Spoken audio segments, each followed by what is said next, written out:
Assalamualaikum dan salam sejahtera, bersama saya Muhammad Dihya Sahlan dalam berita pagi Sabah edisi Khamis 24 Jun 2021.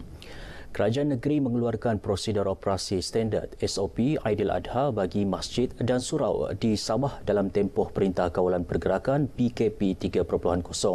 SOP berkenaan membabitkan pelaksanaan solat sunat Aidiladha di masjid dan surau serta garis panduan pelaksanaan ibadah korban yang diputuskan dalam mesyuarat jawatan kuasa khas SOP COVID-19 bagi hal ehwal Islam.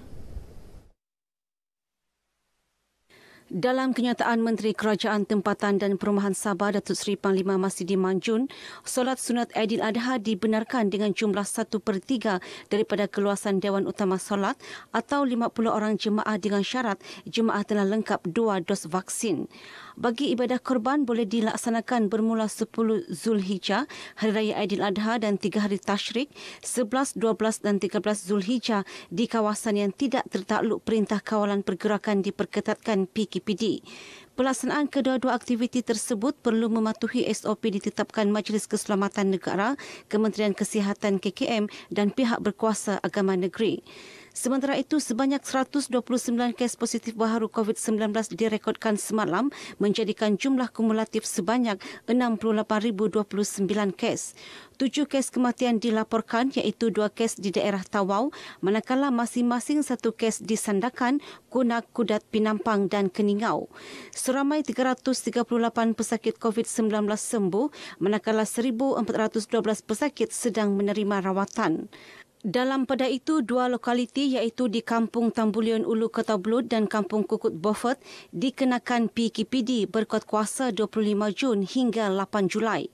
PKPD di Kampung Likas Kota Kinabalu dilanjutkan bermula 24 Jun hingga 7 Julai. Bagaimanapun, pelanjutan PKPD berkenaan hanya melibatkan Zon 1 berikutan risiko penularan masih tinggi di lokaliti tersebut.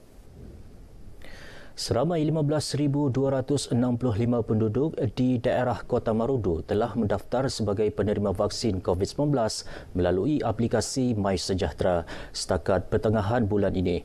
Daripada jumlah itu, hanya 6,018 orang telah menerima sekurang-kurangnya dos pertama, manakala 1,949 telah menerima kedua-dua dos vaksin. Sehubungan itu, Menteri di Jabatan Perdana Menteri Hal Ehwal Sabah dan Sarawak Datuk Seri Panglima Dr. Maximus Ongkili berkata, program imunisasi COVID-19 kebangsaan PIK Kota Marudu diperluas ke kawasan pedalaman Kota Marudu iaitu di Mukim Kampung Sungai Magandai. Ketika melancarkan program berkenaan, Datuk Maximus yang juga Ahli Parlimen Kota Marudu berharap penduduk Mukim yang layak menerima vaksin memanfaatkan sepenuhnya peluang tersebut. Seramai 300 orang daripada 700 penduduk di Mukim berkenaan disasarkan untuk menerima suntikan vaksin. Program yang berlangsung selama 3 hari yang akan berakhir hari ini, sebahagian daripada program outreach vaksinasi COVID-19 Kota Marudu yang sedang dilaksanakan di daerah tersebut. Pemimpin masyarakat di daerah Tambunan diminta menyediakan senarai nama penduduk kampung yang layak menerima vaksin COVID-19. Pegawai daerah Tambunan Jumain Abdul Ghani berkata langkah itu penting sebagai persiapan bagi melancarkan program outreach Badan Bertindak Imunisasi COVID-19 CITF yang akan memasuki kawasan kampung selepas program di peringkat mukim dan daerah selesai dilaksana. Menurutnya, CITF daerah sudah menerima arahan daripada CITF negeri untuk meneruskan program vaksinasi ke kampung-kampung bagi memastikan penduduk pedalaman tidak ketinggalan menerima suntikan vaksin. Kita akan bergerak ke kampung-kampung dan kita mengharapkan tidak ada kampung yang terkecuali untuk menerima vaksin selepas ini. Saya memohon bantuan daripada pihak JPKK, JPINN, KRT supaya ready, bersedia untuk menyediakan senarai nama penduduk kampung yang kita akan adakan outreach selepas ini. Beliau berkata demikian ketika ditemui RTM di Pusat Pemberian Vaksin PPV Mukim Patau di Tambunan. Mengenai program ini, Jumain memuji Pejabat Kesihatan Tambunan yang berjaya memastikan pemberian vaksin berjalan lancar dengan setiap penerima hadir mengikut masa yang ditetapkan. Ia sekaligus memastikan tiada kesesakan di PPV berkenaan berbanding pada awal pelaksanaan program outreach CITF Tambunan yang menyaksikan orang ramai datang berpusu-pusu palsu tanpa memeriksa senarai nama terlebih dahulu. Sementara itu, penerima vaksin yang ditemui berharap rakyat Sabah yang layak divaksin tampil ke PPV masing-masing. Jadi kawan-kawan yang belum lagi menerima suntikan vaksin dos pertama, silalah daftarkan nama. Jangan tunggu MySejahtera baru datang. Paling bagus datang ke pusat-pusat kesehatan di kampung-kampung, mukim-mukim, daftar, terus vaksin. Saya sudah kena vaksin. Terima kasih KKM. Saya sudah habis vaksin and everything is fine, like normal vaccine only. So anyone who hasn't registered for their vaccine, please do come because for right now Sabah is for the registration is very low. So I hope everyone can be together and come and take for the vaccine. Kepada yang belum lagi kena vaksin, bagus datang untuk mendapatkan vaksin sebab inilah satu cara ataupun cara yang terbaik untuk kita menghapuskan penularan COVID. Jadi bagus juga kalau semua orang-orang kampung datang untuk mendapatkan vaksin. Setakat ini, sebanyak 900 dos vaksin COVID-19 telah diberikan kepada penduduk daerah Tambunan. Majlis Belia Sabah MBS sedia menghantar sukarelawan sokongan vaksin MyVac untuk bertugas di pusat pemberian vaksin PPV di negeri ini yang memerlukan bantuan. Setakat ini lebih 8,000 sukarelawan MyVac sedang dalam senarai menunggu untuk dipanggil. Presiden MBS Ahmad Farid Zainuri berkata MyVac mendapat penyertaan yang menggalakkan daripada orang ramai bagi membantu mempercepatkan pemberian vaksin di PPV. MBS memang dalam standby mode untuk menghantar kalau perlu seramai mungkin, tetapi buat masa sekarang semua PPV sudah penuh. Di Sabah sekurang-kurangnya sudah penuh dan juga senarai waiting list juga sudah mencecah lebih 8,000 sukarelawan. So tinggal dipanggil saja. Beliau menyatakan demikian kepada RTM di Kota Kinabalu.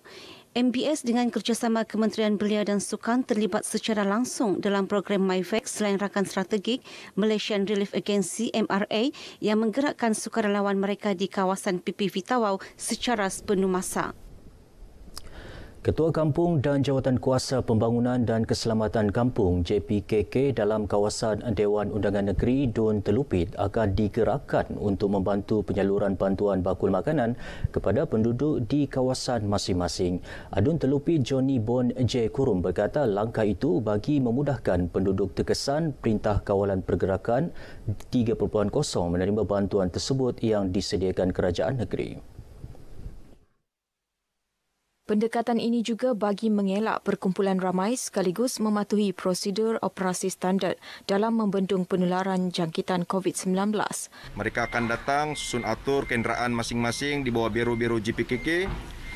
Tuntut bakul makanan ini mengikut senarai yang ada pada setiap kampung yang sudah mereka dibekalkan dan kemudian menuntut jumlah itu dan bawa balik ke kampung dan kemudian agihkan di dewan masing-masing. Beliau ditemui RTM dalam simbolik penyampaian bantuan bakul makanan kerajaan negeri kepada wakil penduduk kampung di Telupit. Sebanyak 7,589 bakul makanan akan diagihkan kepada ketua isi rumah golongan B40 di 42 kampung dalam DUN tersebut. Daripada jumlah itu, 500 bakul makanan akan disalurkan kepada penduduk yang didaftarkan di bawah IKASI. Pelan pemulihan negara yang diumumkan Perdana Menteri Tan Sri Muhyiddin Yassin baru-baru ini bertepatan bagi memastikan kerajaan dapat melaksanakan rancangan yang lebih tersusun mendepani pandemik COVID-19. Pensyarah Fakulti Perniagaan, Ekonomi dan Perakaunan Universiti Malaysia Sabah UMS, Dr. Rafiq Idris berkata pelan tersebut boleh dijadikan sebagai sandaran untuk mencapai pemulihan daripada pandemik itu dengan lebih cepat sekaligus membolehkan pembukaan semula semua sektor pada November atau Disember ini. Bercakap kepada RTM di Kota Kinabalu, bagaimanapun katanya kejayaan pelan itu bergantung kepada kerjasama semua pihak dalam mematuhi peraturan yang ditetapkan selain faktor sampingan seperti varian baharu COVID-19 serta tahap pematuhan prosedur operasi standard. Saya yakin usaha mengembalikan penghidupan harian biasa menjelang akhir tahun termasuk mengadakan semula sesi persidangan parlimen pada beberapa bulan akan datang boleh berjaya sekiranya semua yang disasarkan berjaya dilaksanakan mengikut perancangan mematuhi semua SOP yang telah ditetapkan.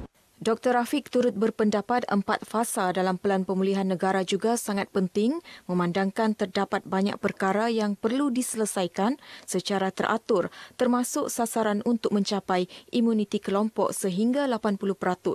Pelan Pemulihan Negara adalah satu strategi peralihan keluar dari kemelut COVID-19 yang menggariskan 4 fasa melibatkan pelan peralihan Perintah Kawalan Pergerakan secara berperingkat. Setiap fasa pelan pemulihan ini berpaksikan kepada data yang bersandarkan 3 indikator ambang utama untuk beralih dari satu fasa ke fasa seterusnya.